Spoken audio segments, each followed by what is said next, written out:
चावल का भरता। मुंबई के वृंदावन कॉलोनी में विवेक नाम का एक आदमी अपने परिवार के साथ रहता था। उसके परिवार में उसकी माँ सुमित्रा, पिता सुरेश, उसकी पत्नी अर्चना और उसके 2 बच्चे रवि और नेहा थे। विवेक प्राइवेट नौकरी करता था। उसकी पत्नी अर्चना बहुत मेहनती और घर का काम फटाफट निपटा देती थी। लेकिन उसकी एक आदत होती है, वो अपना समय बचाने के लिए हमेशा चावल और सब्जी का भरता बना देती थी। ये चावल सब्जी का भरता खा खा कर सास, ससुर और पति से लेकर बच्चों तक सबके चेहरे पर हमेशा बोरियत साफ झलकती थी। मम्मी, हर दिन ये चावल का भरता। मेरे दोस्त के घर पिज्ज़ा पास्ता बनता है, हमारे यहाँ ये भरता, ऐसा क्यों? हाँ मम्मी, कोई नई चीज़ बनाओ ना, ये चावल देखकर मेरी भूख मर जाती है। अरे बहू, लगता है इस घर में सब्जियों की कोई इज्जत नहीं बची, सब चावल में घुल मिल गए। अर्चना, खाना बनाना कोई फॉर्मूला नहीं है, थोड़ा दिमाग लगाया करो। जी मम्मी जी, लेकिन घर में बहुत काम होते हैं तो बस मैं इसलिए। अरे काम तो सबके घर में होते हैं बहू, इसका ये मतलब तो नहीं कि कुछ भी उल्टा सीधा बनाकर खिला दोगी। सुमित्रा को चावल और सब्जी का ये फॉर्मूला खाना बिल्कुल पसंद नहीं था। वो हर दिन अर्चना को ताने मारती, जिससे घर का माहौल ऐसा हो गया था जैसे वो घर नहीं युद्ध का मैदान हो। अगले दिन वो फिर से सबके लिए अच्छे से मिक्स वेज सब्जी और चावल बनाती है, लेकिन बच्चों के स्कूल जाने की हड़बड़ी में वो सुमित्रा को फिर से दोनों चीज़ें मिक्स करके परोस देती है, जिससे सुमित्रा गुस्से में अर्चना से कहती है, अर्चना, ये क्या चावल का भरता रोज रोज परोस देती हो? खाने में थोड़ी तो वैरायटी लाओ। मम्मी जी, मैं कोशिश तो करती हूँ, लेकिन सुबह इतनी जल्दी होती है कि मैं भूल। कोशिश नहीं, मुझे हुनर चाहिए। खाना सिर्फ पेट भरने के लिए नहीं होता, खाना ऐसा बनाओ कि खाने से दिल खुश हो जाना चाहिए। माँ, अर्चना इतनी मेहनत करती तो है, हर दिन सब कुछ खुद से बनाती है, और क्या करे वो? तो क्या मेहनत का मतलब यही होता है कि चावल खिला खिला कर सबकी जिंदगी नरक बना दो? इस बात पर विवेक चुप होकर सुमित्रा की बात सुनने लगता है। अर्चना भी चुप खड़ी सब सुन रही थी, लेकिन उसकी आंखों में बस एक ही सवाल था, क्या मेरी मेहनत की कोई कीमत नहीं? मैं सबका खुद से ज़्यादा ध्यान रखती हूँ, पर शायद मेरी ही कहीं गलती रह जाती होगी, जो मैं चाहकर भी किसी को खुश नहीं कर पाती। एक दिन सुमित्रा से मिलने उसके पड़ोस की दोस्त मधु आई, जो सुमित्रा की सबसे खास दोस्त थी। वो दोनों अक्सर एक दूसरे के घर आती जाती रहती थी, लेकिन इस बार उन्होंने सुमित्रा के घर के खाने पर सीधा हमला कर दिया। सुमित्रा, सुना है तुम्हारी बहू तो रोज़ रोज़ खाने में चावल का भरता परोसती है। लगता है तुम्हें उसको खाना बनाना सिखाना चाहिए, वरना कहीं ऐसा ना हो कि तुमको मेरे घर से टिफ़िन मंगवाना पड़ जाए। अरे मधु, ऐसी बात नहीं है, बस बहू अभी सीख रही है। वो मेहनती तो है, लेकिन जल्दबाजी में ना उससे गलती हो जाती है। सीख रही है या सिखा रही है, देख लो, बाद में तुम्हें ही झेलना पड़ेगा। फिर मुझसे मत कहना कि मैंने तुम्हें समय रहते नहीं बताया। मधु की ये बात सुमित्रा को अंदर तक चुभ जाती है। वो इसका चाहकर भी कोई जवाब नहीं दे पाती। अब उसने ठान लिया कि अर्चना को कोई ना कोई सबक सिखाना ही होगा, वरना आज मधु कह रही है, कल उस कॉलोनी की दूसरी औरतें भी उसका मजाक उड़ाएंगी। दूसरी ओर बच्चों को भी अर्चना के खाने से हर दिन नई शिकायत होती, क्योंकि उनके दोस्तों के घर नई नई डिश बनती, लेकिन अपने घर का खाना देखकर उनका मूड खराब रहता। मम्मी, मेरे दोस्त कहता है तुम्हारी मम्मी को पिज्ज़ा बनाना भी नहीं आता, ये सच है क्या? ऐसा तुमसे किसने बोला? हाँ मम्मी, हमें भी टेस्टी चीज़ें खानी है, रोज़ रोज़ चावल खाने से हम भी एक दिन चावल बन जाएंगे। बेटा, चावल सेहत के लिए अच्छा होता है, पिज्ज़ा और पास्ता खाने से तुम लोग बीमार पड़ सकते हो ना। तो दोस्तों के घर सब क्यों बीमार नहीं पड़ते, बस हम ही बीमार पड़ेंगे क्या? मुझे नहीं सुनना कुछ, मुझे पिज्ज़ा खाना है, पिज्ज़ा खाना है, पिज्ज़ा खाना है। अब बच्चों की ये छोटी छोटी शिकायतें भी अर्चना के दिल को और ज़्यादा चुभने लगी। उसे समझ में नहीं आ रहा था कि वो कैसे सबको खुश करे। उन दिनों उसकी ननद पायल भी उसके मायके आई हुई थी। तभी उसके ससुर सुरेश, जो हमेशा हल्के फुल्के अंदाज में बात करते थे, वो भी इस बार चावल के मुद्दे पर अर्चना को टोकने लगे। बहू, अगर यही चलता रहा ना तो जल्दी हमें चावल की खेती करनी पड़ेगी, फिर चावल अपना ही होगा। तो बस चावल उबाल कर चिंगाला लहू करते हुए आदिवासियों की तरह जिंदगी जी लेंगे। पापा, और हम सब ना चावल किंग फैमिली बन जाएंगे।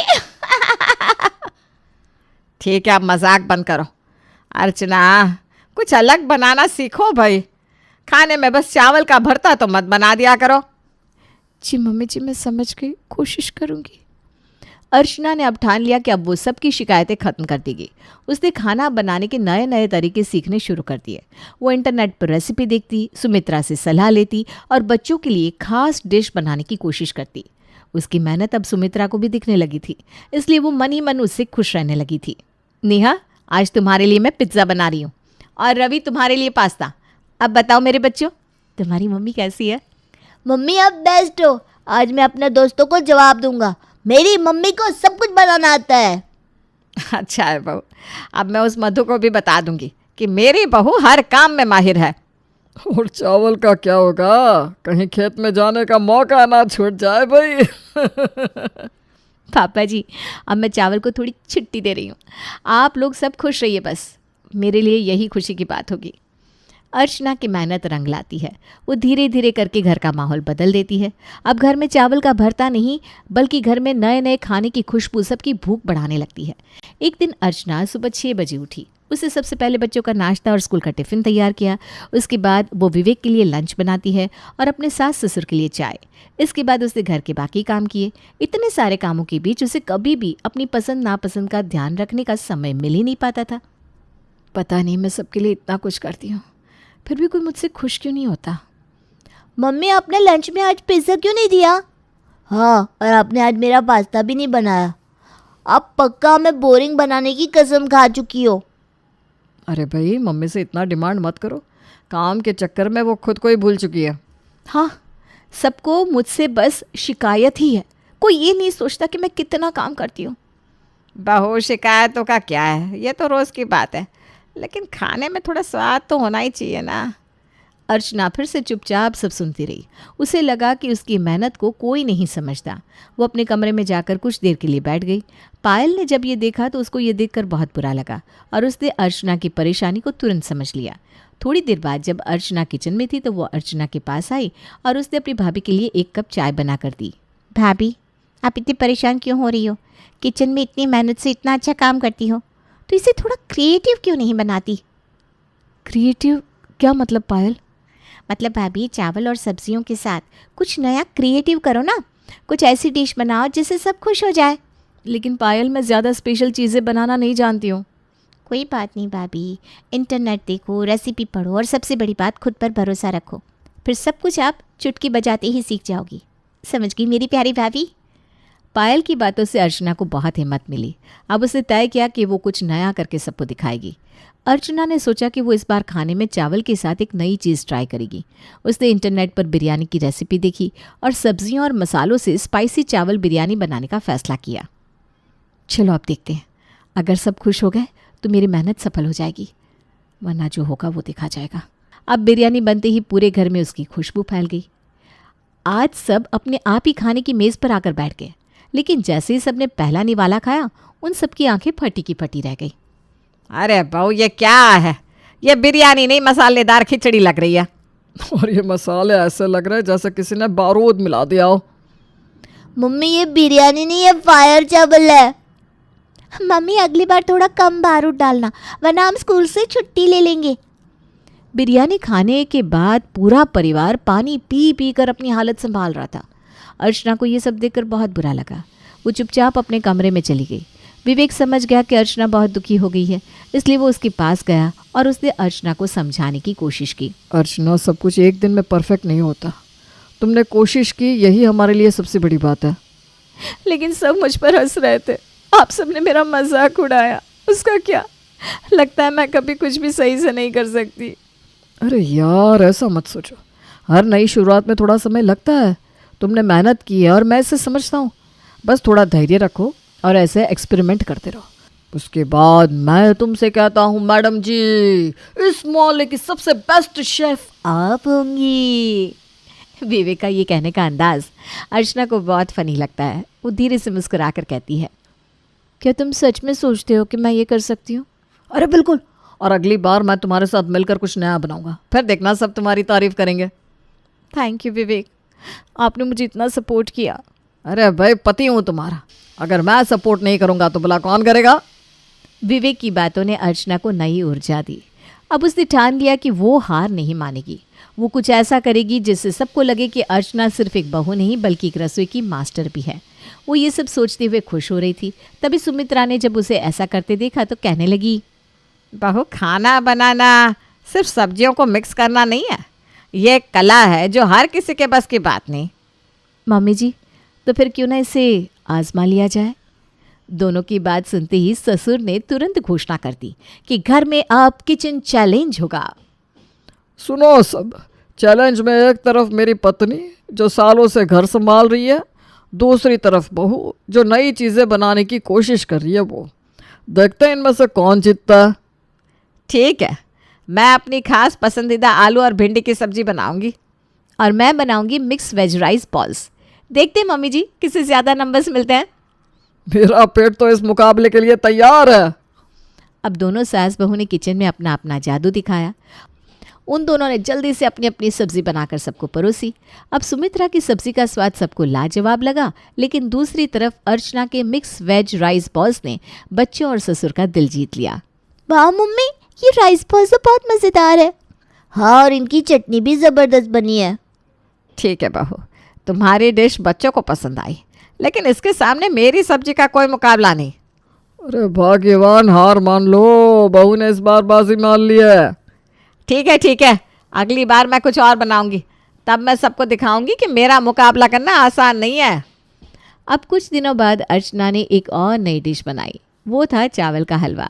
इसका नाम सुनते ही पहले तो सबके मुंह बन गए, लेकिन फिर इस मिठाई ने पूरे घर में तहलका मचा दिया। बहू, अब तो लगता है तुम चावल से कुछ भी नया बना सकती हो।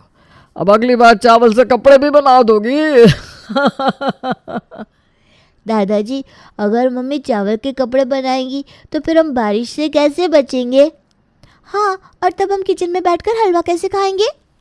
बच्चे और सुरेश की बात सुनकर पूरा परिवार ठहाके लगाने लगा। सुमित्रा ये सब देखकर मुस्कुराने लगी। उसे पहली बार लगा कि अर्चना ने सच में अपनी मेहनत से घर का माहौल बदल दिया है। अब अगले दिन मधु फिर से सुमित्रा के घर आई। तब, सुमित्रा, सुना है तुम्हारी बहू ने चावल से हलवा बनाया है? तब तो मुझे भी तुम्हारी बहू से हलवे की रेसिपी सीखनी पड़ेगी भाई। हाँ, मेरी बहू तो अब मास्टर शेफ बन गई है। मैं खुद उससे रोज़ नई चीज़ें सीखती हूँ। वाह बहू, तुम तो कमाल की निकली। लगता है अब तुम्हारे घर का खाना पूरी कॉलोनी को जलाने वाला है। अर्चना ये सुनकर इमोशनल हो गई। उसकी सास की बातों में उसकी तारीफ और गर्व था जो उसने पहली बार महसूस किया था। उस शाम सुमित्रा ने अर्चना को किचन में बुलाया। बहू, मैं समझती थी कि तुम कामचोरी के लिए चावल में सब्जियां मिक्स करती हो, लेकिन अब समझ में आया कि तुम अपनी जिम्मेदारियां निभाने के लिए ऐसा करती थी। मम्मी जी, मैं तो चाहती थी कि बस सब खुश रहें। मुझे खुशी है कि अब आप इसे समझती हैं। अब से हम मिलकर किचन संभालेंगे और एक दूसरे से सीखेंगे और सबके लिए रोज़ कुछ नया बनाएंगे। ये सुनकर अच्छा लगा मम्मी जी। अब मेरे लिए किचन में काम करना और भी मज़ेदार हो जाएगा। अब सुमित्रा के किचन का माहौल पूरी तरह बदल गया। सास और बहू ने मिलकर कई नई रेसिपीज़ आजमानी शुरू कर दी। अरे ये पालक चावल रोज़ तो बहुत लाजवाब है। और ये चावल कटलेट यम्मी। मम्मी, अब तो स्कूल के दोस्तों को लंच में तुम्हारे बनाए खाने की फ़ोटो दिखानी पड़ेगी। देखा बहू, हमारे मिलकर काम करने से कितना अच्छा लग रहा है। हाँ मम्मी जी, अब लगता है ये किचन सिर्फ खाना बनाने की जगह नहीं बल्कि खुशियाँ बांटने का अड्डा बन गया है। घर में सास बहू की जोड़ी ने हर किसी को दिखा दिया कि जब दो पीढ़ियाँ एक साथ काम करती है तो असंभव को भी संभव बनाया जा सकता है। सुमित्रा और अर्चना का रिश्ता पूरी तरह से बदल चुका था। तानों और गुस्से की जगह अब समझदारी और प्यार ने ले ली। बहू, तुम्हारे बिना अब ये किचन अधूरा लगता है। तुम्हारी बनाई चीज़ों में जो नया ट्विस्ट आता है वो सच में कमाल का होता है।